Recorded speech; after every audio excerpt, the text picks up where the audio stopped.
Well, hello everybody. This is Reverend Verlisha Taylor, and I am going to continue our story with the Carringtons. And right now, little Norman is just made his way to Upland. He's living with his uncle Roosevelt Pickett. He just got out the hospital, and he just lost his entire family. And so today, we are going to focus this particular story on a spirit that will attack a great person. It's called the spirit of insecurity. And one of the Bertrams, I believe it was Bernard, has set his sights on having a fight with Norman. And Norman is well aware that if this fight had came in July, he would have whooped Bernard up one side of the hill and down the other. But it's in the wintertime. It's in the bitter cold wintertime. And his asthma's tricky. He's in a weakened place in his mind. He's grieving the loss of his family. And physically, he needs to recover. His uncle Roosevelt Pickett understands that if he intervenes or if Codge shows up to fight for him, or if Philip starts picking up sticks, or if Starlet starts coming in, that this is a battle he'll just have to face later. So now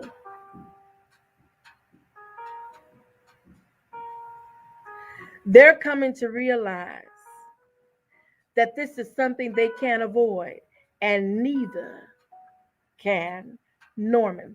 Now, last week, Uncle Pickett told him the story basically of the tortoise and the hare with his own flair. And he begins to think, you know what? I've got to get some things together. Maybe my uncle is right. All enemies don't have to be fought. Sometimes they just simply need to be outwitted. So Bernard had put it in the atmosphere that he had a problem with Norman. And even though Norman didn't understand it, he met a young lady named Arthurette Gillespie who helped him to understand. You see, Norman lived almost near the pond, right before you got into the hill territory of the city, Pickettville. And in Pickettville, down the street from him, down the street and down the hill, there was a little white house that had seen some better days. In the back of that house, there was a young, chocolate brown skinned girl named Arthurette. She was a few years older than Norman, and she was in the back cleaning chitlins. And she wasn't just cleaning chitlins, she was cleaning buckets and buckets and buckets of chitlins. Well, Since she looked like she needed some company, Norman ran down to say hello and introduce himself. She had a sort of rhythm that she cleaned the chitlins with. And she seemed a little bothered by this little bright yellow boy who couldn't seem to mind his business. But he was new in town, and she didn't want to seem unneighborly. So she struck up a conversation. Now, little Norman, having really no one to talk to, spilled his heart out about having to fight Bernard Bertram. And she looked and said, "Who?" He said, "You know, Bernard Bertram, the big mean one." And she said, "You can whoop him." Now, Norman looked at Arthurette, who was some size, that shoe had to be a size 11. She probably was a good 220. She could take Bernard. But in a weakened condition, he wasn't sure if he could. She said, "Let me tell you something. What's your name?" He said, "Norman Carrington." Okay. "Let me tell you something about Bernard. Bernard only makes an enemy out of people he is afraid of. You see, the only reason why he is having problems with you is because he's afraid of you." Let me tell you something about insecure people. Insecure people attack people. Very confident people have no dealings with trying to minimize somebody because they don't have to.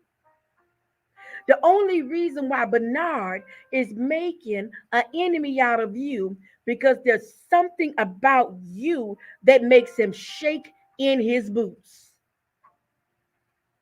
Now, Norman sat there with his eyes bucked because he couldn't see anything about him that would cause anybody to want to be him. But Arthurette kept going, cleaning them chitlins. She said, you live up there with Roosevelt Pickett, Reverend Roosevelt Pickett, the only man on the street that owned his own home?" Norman said, "Well, yeah, but I didn't know all that. But okay." He said, "Have you noticed anything about this block?" Norman said, "Well, no." Arthurette said, "Look in the driveway for those houses that have a driveway. What do you see?" And Norman looked down the street. There was old fishing trucks, beat up bicycles, something akin to a car pulled by a horse. And she said, look at your uncle's driveway. What you see?" He got the point. Uncle Roosevelt Pickett drove one of the sharpest cars anybody could have in 1950. She said, "What you had for dinner last night?" Norman said, "Pork chops," because he remembers his aunt Estelle smoked them because he had missed the Christmas ham. And she said, "You know what we having?" And Norman looked down at them buckets of chitlins. Well, I think you having chitlins. She said, no, we're not having chitlins. I'm cleaning these for money. Oh, we having beans and cornbread. Oh, you know we having tomorrow? Mm-mm. Greens and cornbread. Okay. You know we're going to have the next day? Black eyed peas and cornbread. Pork chops.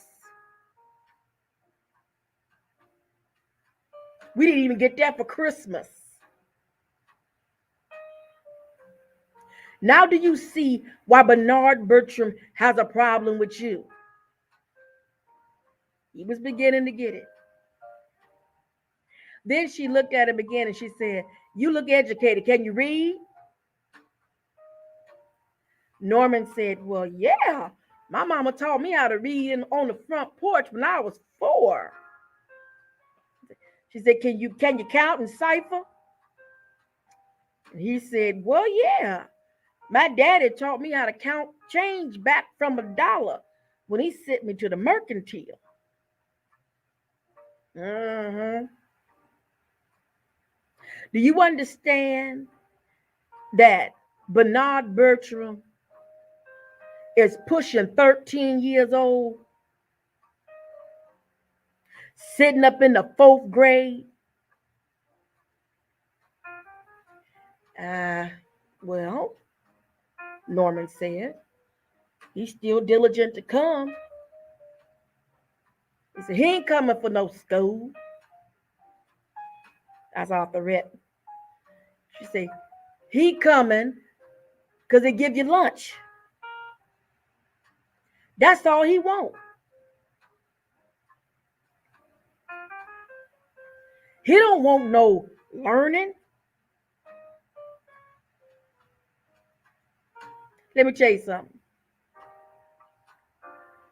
Bernard Bertram can't read a postage stamp and can't count to 10 if he used all 10 of his fingers and all 12 of his toes. You represent what he always wanted to be. And the only way he can be better than you is to physically make you succumb. Well, speaking of the devil, there was Bernard Bertram on the raggediest bike anybody had ever seen. He was sitting on this bike.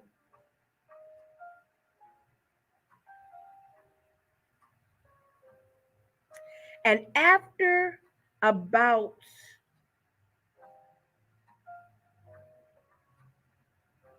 maybe 5 or 10 minutes, he looked down and he saw Arthurette. And he began to wonder, quite possibly, could he pick on her? Now, Arthurette wasn't afraid of nobody. I mean, nobody. When her father got drunk and came after her mother, Arthurette settled the score. And when she got done, Daddy was outside sleeping in the pickup truck that never ran, and Mama was in the kitchen drinking coffee. But Arthurette wasn't having it.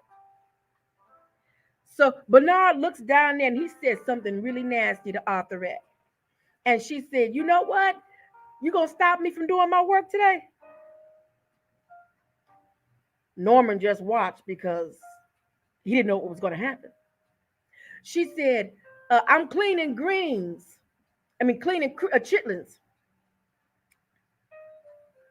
I'm cleaning chitlins for Mrs. Evans. So come on down here if you want to. Now, Bernard's eyes got a little big. And he backed up a little quicker. And he moved a little quickly. And he turned that back around so quickly that all you saw was a little cloud of dust. And everybody wondered, what in the world did Arthurette say? And she said, yeah, I clean I clean chitlins and greens and pick peas and all that for Mrs. Evans. She lives on the hill. And Norman was like, uh-huh. He said, her husband is a sheriff. They don't like Bertrams. As a matter of fact, let me tell you something, little Norman. This is going to help you. Bertrams like to fight in their own territory. That's back by that pond. They call it Bleak Lake. The further you up the hill, the more they end in the Johnson, the Evans territory. Once you cross the Evans Moss Bridge, you're in Evans territory. There is a beautiful white house with a picket fence. Sheriff Evans lives there. He has a son about your age named Johnson. Johnson Evans. The closer you get to that house, the more afraid the Bertrams become because they enemy number one. And he old enough to go to jail. That won't cost you nothing.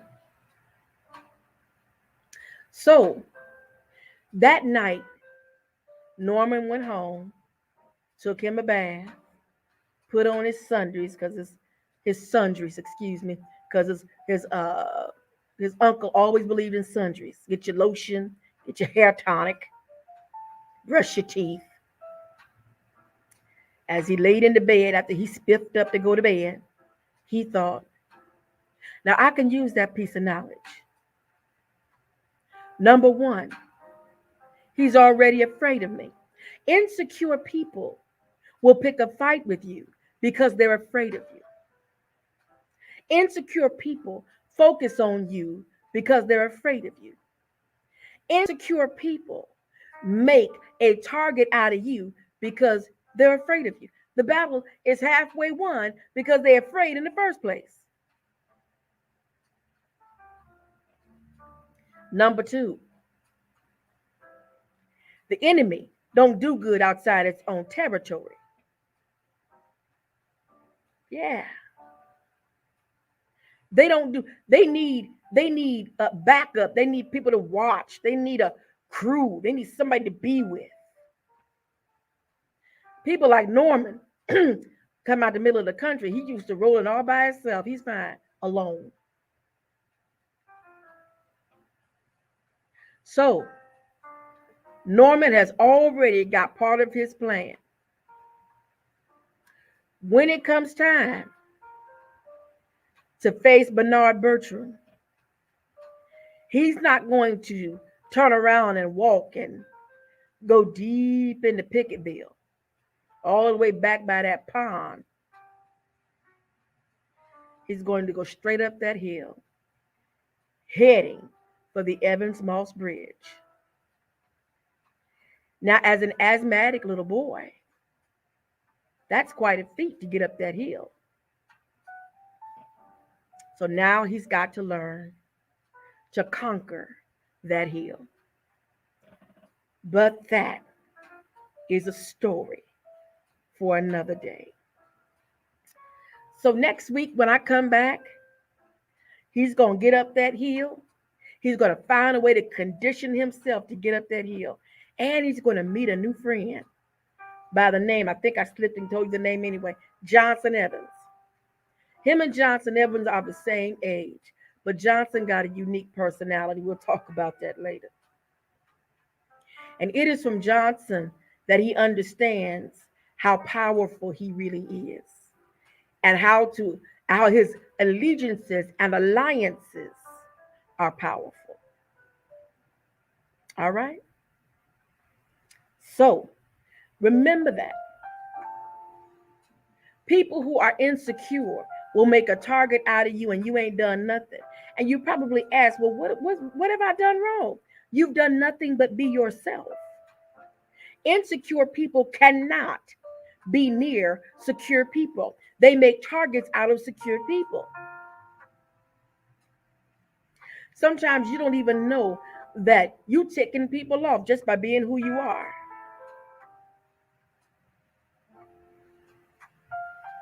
Hmm? But don't worry. God will give you witty inventions on how to deal with people who don't have no better sense than to turn and attack other people. All right? God bless you. I'll see you next week for another